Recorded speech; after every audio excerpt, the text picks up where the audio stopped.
ಬಿಜೆಪಿಯ ಕರ್ಮಕಾಂಡಗಳನ್ನ ಯತ್ನಾಳ್ ಬಿಚ್ಚಿಡ್ತಾ ಇದ್ದಾರೆ. ಬಿಜೆಪಿ 40% ಸರ್ಕಾರ ಆಗಿತ್ತು ಅನ್ನೋದನ್ನ ಸಾಬೀತು ಮಾಡಿದ್ದಾರೆ. ಸ್ವಪಕ್ಷದ ವಿರುದ್ಧ ತಿರುಗಿಬಿದ್ದ ಯತ್ನಾಳ್ ಪರ ಕಾಂಗ್ರೆಸ್ ಎಂಎಲ್ಎ ಹಿಟ್ನಾಳ್ ಬ್ಯಾಟಿಂಗ್ ಮಾಡಿದ್ದಾರೆ. ಯತ್ನಾಳ್ ಪರ ಹಿಟ್ನಾಳ್ ಬ್ಯಾಟಿಂಗ್ ಮಾಡಿದ್ದಾರೆ. ಕೊಪ್ಪಳದಲ್ಲಿ ರಾಘವೇಂದ್ರ ಈ ಒಂದು ಹೇಳಿಕೆಯನ್ನು ಕೊಟ್ಟಿದ್ದಾರೆ.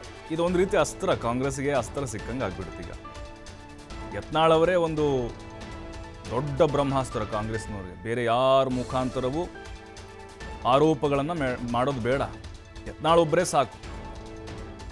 ಯಾಕಂತಂದ್ರೆ ಏನೇ ಇದ್ರೂ ಕೂಡ ನೇರವಾಗಿ ಯತ್ನಾಳ್ ಅವರು ಆರೋಪ, ಅದರಲ್ಲೂ ಯಡಿಯೂರಪ್ಪ ಆ್ಯಂಡ್ ಸನ್ಸ್ ವಿರುದ್ಧ ನಿರಂತರವಾಗಿ 3 ವರ್ಷಗಳಿಂದ ವಾಗ್ದಾಳಿ ನಡೆಸ್ತಾ ಬರ್ತಾ ಇದ್ದಾರೆ. ಸಾವಿರಾರು ಕೋಟಿ ಹಗರಣ, 40,000 ಕೋಟಿ ಅಂತೆ ಕೋವಿಡ್ ಟೈಮ್ನಲ್ಲಿ ಆಗಿದ್ದು, ಯಡಿಯೂರಪ್ಪನವ್ರ ಮೇಲೆ ಮಾಡಿದ್ದೀವಿ.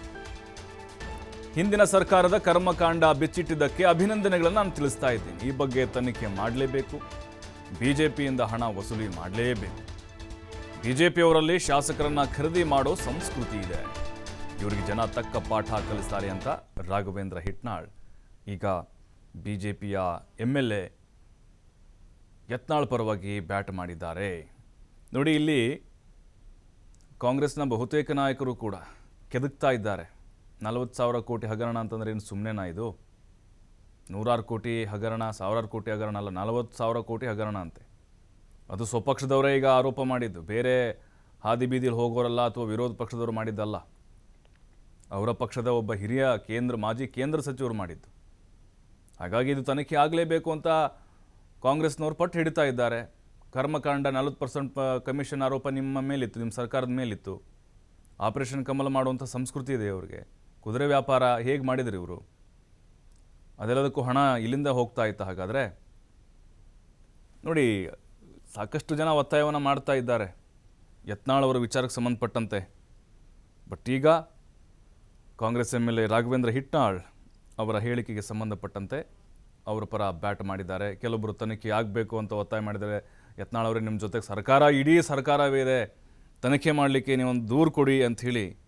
ಅಂದರೆ ಎತ್ತಿ ಕಟ್ಟೋದು ಅಥವಾ ಸ್ವಪಕ್ಷದ ವಿರುದ್ಧವೇ ಇನ್ನೂ ಅದು ಜಾಸ್ತಿ ಆಗಲಿ ವಾಗ್ದಾಳಿಗಳು ಅನ್ನುವಂಥ ಒಂದು ಅಸ್ತ್ರ.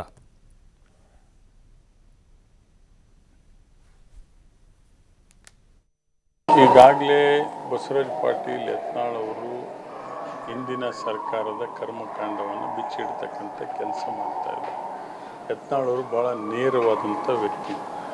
ಇವತ್ತು ಹಿಂದಿನ ಸರ್ಕಾರದಲ್ಲಿ 40% ಸರ್ಕಾರ ಅಂತಕ್ಕಂಥದ್ದು ಏನು ಜನರಲ್ಲಿ ಬಿಂಬಿಸ್ತಕ್ಕಂಥ ಕೆಲಸ ಮಾಡಿದರು, ಯತ್ನಾಳ್ ಅವ್ರ ಮೂಲಕ ಅದು ಪ್ರೂವ್ ಆಗಿದೆ ಅಂತ ಹೇಳಲಿಕ್ಕೆ ಬಯಸ್ತಾ ಇದ್ದಾರೆ. ಕೋವಿಡ್ ಸಂದರ್ಭದಲ್ಲಿ ಅಂದು ಅವ್ರ ಉದಾಹರಣೆ ಕೂಡ ಕೊಟ್ಟಿದ್ದಾರೆ, ಮಾಧ್ಯಮದಲ್ಲಿ ನೋಡಿದ್ದೀನಿ. 45 ರೂಪಾಯಿ ಸಿಗ್ತಕ್ಕಂಥ ಒಂದು ಮಾಸ್ಕು 450 ರೂಪಾಯಿ ಖರೀದಿ ಮಾಡಿದ್ದಾರೆ ಅಂತೇಳಿ ಬ್ರಹ್ಮಾಂಡ ಭ್ರಷ್ಟಾಚಾರ ಆ ಕಾಲದಲ್ಲಿ ಆಗಿದೆ ಅಂತೇಳಿ ಪಾಪ ಯತ್ನಾಳ್ ಅವರು ಇವತ್ತು ನಿಷ್ಠುರವಾಗಿ ಹೇಳ್ತಕ್ಕಂಥ ಕೆಲಸ ಇವತ್ತು ಮಾಡ್ತಾ ಇದ್ದಾರೆ.